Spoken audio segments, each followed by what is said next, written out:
Hey y'all, today I'm going to show you how I go about creating a high protein meal plan for the week. For our purposes, this is going to remain somewhat low or moderate calories, and it's going to encompass all the meals that we'll need for the week. And we're going to have one selection for breakfast, one selection for lunch, and one selection for dinner. I'm also going to have a couple of snacks that we incorporate just so that we have some extra food on hand if we should need it. Now, the way I like to do this is I like to set aside 10 minutes before I go out shopping, before I do anything else, before I start cooking, just so that I know what's going on, I know what I need, I know what I have, and then we can go out and get it done. So the first thing I like to do, shop my pantry, shop my fridge, shop my house first before I go out and start spending more money. This is going to help prevent food waste, it's going to help prevent money waste, and it's going to help prevent me getting all sorts of different foods that I don't actually need that I may already have at home. So I look at what I have first, what I already have, and then decide, okay, what can I incorporate? And now we figure out, okay, what do I need to make these full meals? So now that we know what we're doing, let's go ahead and get started. So like I just mentioned, the first thing I like to do is look in my kitchen and see what I already have that needs using. So in my fridge, I have cabbage. Actually, let's label this side of our page here. So we're gonna say use up. And I'm hoping my handwriting is legible, y'all, but if it's not, listen to the words coming out of my mouth. What can I tell you? Nothing's worse than opening up a tomato paste can or tube and then realizing there's like mold all up in it. It's just not fun. So we're gonna try our best to use this up. And this cabbage lasts forever for some reason, so I'm really gonna try to use that up as well. I also have that bag of stir-fry veg in my freezer. All right, so this is what I have so far of perishable items, or, you know, I should use it up soon items. I also have, because now I'm starting to create ideas here, right? So I also have some split peas. I have bread. Now this bread is pretty fresh. I got it over the weekend if you saw my last video. So I could theoretically put that in the freezer and not really worry about it, but I do have a plan for that. I also have some Beyond Meat steak tips in my freezer. So again, that's a freezer thing, but I definitely should be using that up, especially as I'm looking through my list. I only have one other protein source that I'm using so far. So now we're doing our list of meals that we're gonna do, right? So let's kind of keep that up there. Before I start creating or listing ideas that I can use, I'm actually going to do an extra step here. This is not necessary if you don't have the goal of eating high protein and low calorie meals, but what I like to do to make sure that I'm getting a good amount of protein per meal is that I like to list the protein sources. I also make a list of carb sources, right? Because we do need our energy. And then separately, I like to make a list of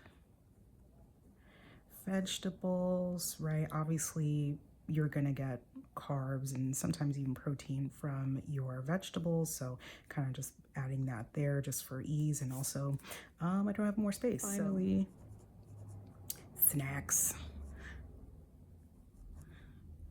Now I know how to spell it properly. Don't come at me in the comments. It's for fun. So I'm also going to create a separate list of snacks, because when I'm thinking of snacks, I'm not thinking of the macronutrient ratios. You can, and you probably should, right? But for me, I like to think of just something enjoyable that's going to get extra calories in should I need it. Fats are also something that you should be considering. Essentially, for most people, it's just necessary to not go way over and to make sure that the sources of fat you are using are good fats. Another thing you want to think about with fats is maybe reducing the amount of saturated fats that you have in your diet. But other than that, you know, just kind of not pouring oil on everything you're cooking. Tons of you know, fried junk food and things like that as part of your snacks. That for most people should be sufficient if you're getting a good amount of protein and if you're getting a decent amount of carbs as well. Okay, so for our purposes right here, we're just going to keep that in mind and not necessarily make a whole other list of, you know, fat sources that we have, because you're going to get trace fats from your foods anyway. And then also as part of your cooking process, you may use a bit of spray oil and all of that. Again, just don't pour it all over the pan and all over what you're cooking, right? That's an easy way to add a whole lot of calories. Conversely, if you're someone who needs a higher calorie meal plan, then that's definitely something you should consider too, right? Definitely add in your avocados, add in your nuts. What proteins do we have? Well, from our list of use up stuff, we have tofu. And then I also know from my very first video that I'm going to have oatmeal and I'm going to use my textured pea protein in there. So I'm just going to put TPP. For carb sources, I'm starting to think about, okay, what kind of carb sources will complement some of the meals that I'm already thinking about, or just will complement some of the proteins that I already have listed here. So with the TPP, like I said, or the textured pea protein, I know that I'm putting that in my oats, right? So that's definitely a carb source. Yes, it has a lot of protein in it. Yes, it has this and that. It's a carb source, right? When we're talking about protein sources versus carb sources, and this is, I love us, but this is a shout out to my vegan community and my plant-based community. Yes, everything has protein, but there's some things that have more carbohydrates than protein. Things like oats, beans, broccoli, potatoes. Yes, we can consider the fact that they are giving us some amount of protein, but they are giving us more carbs than protein. I can't tell you how tired I am of hearing people say, oh yeah, I'm adding beans for protein. You're getting some protein and they're a great source of protein. We should definitely be adding those to our diet. But are they the best protein sources for you to use if you're looking to have a high protein meal plan? No, especially if you're looking to have a low calorie, high protein meal plan. Because once you are adding enough beans in your meals to create a good protein serving, you've also just added a large amount of carbohydrates and a large amount of fiber as well, right?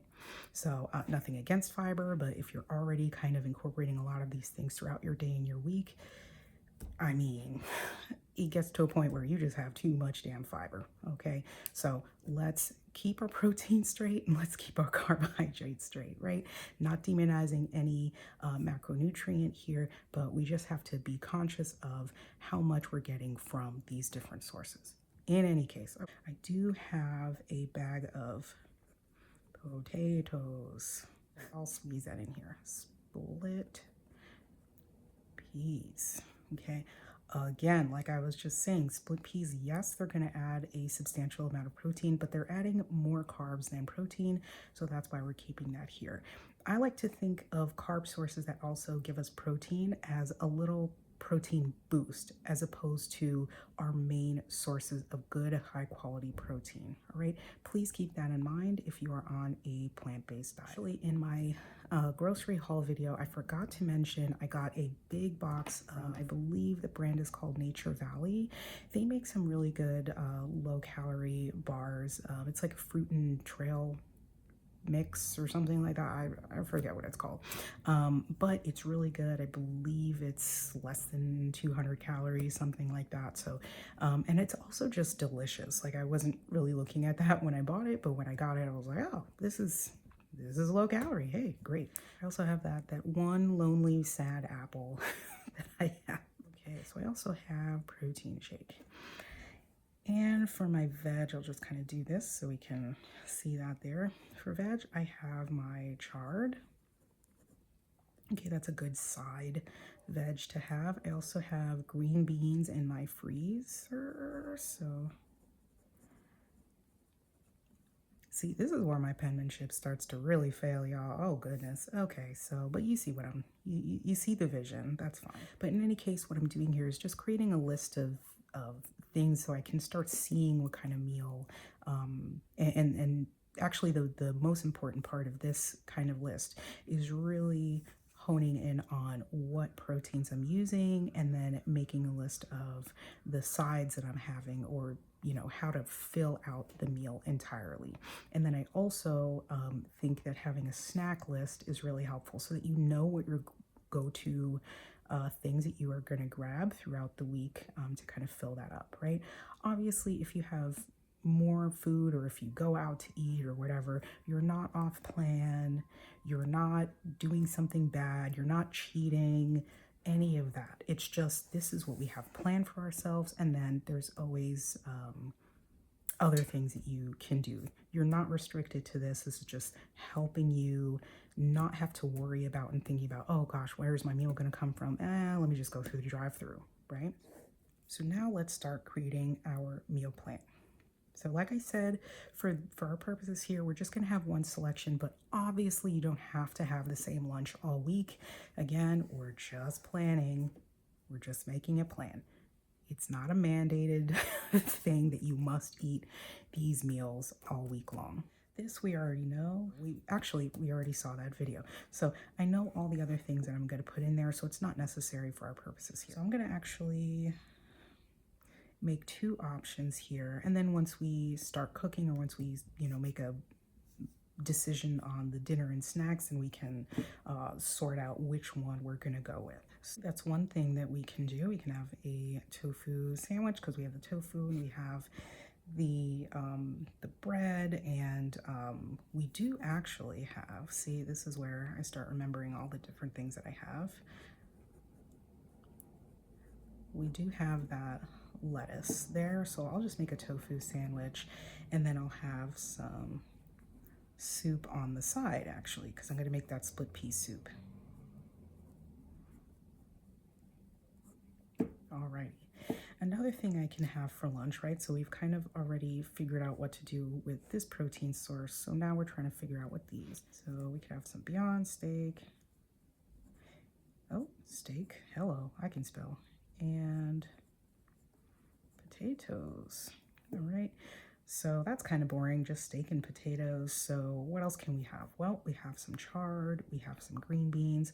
For our purposes here, yeah, let's make kind of a traditional meal. Or, well, actually we do, so this is a freezer item like I mentioned, so we really should actually use the chard. So in that case, I prefer the chard over that. And we can steam that, we can microwave it, we can saute it, we can do whatever we want with that. We do have some onion as well, so we could add that in there. I can add some cabbage to make that a little something. I've never really seen a recipe like that, like chard and cabbage, so I mean, it's not going to be bad, right? So that's another thing I like to think about. I don't need to have a meal. Does that make sense?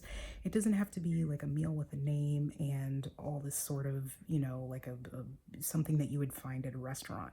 If you have it to use up and it's not going to be completely disgusting like chocolate chips and cabbage, it should be absolutely fine. In that case, a sandwich and soup might be easiest, right, to take to go for lunch if I'm working in the office that day, right? Because that's an easy pack and go situation. And then I know that I also have plenty of jars and containers that I can safely bring my soup in my bag to work.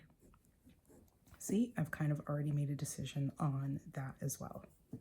So that means that our Beyond Steak, our other protein option, is going to be for dinner.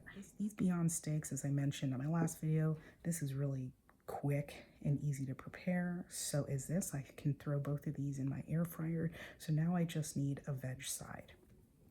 So I've used this already. This is what I'm using for that meal. That's for lunch. This is also for lunch. So now maybe I can use both, right? Chard and green beans. Why not? I get my greens in, then I get another kind of light vegetable to have with that. So I'm going to make some nice sauteed Swiss chard and green beans.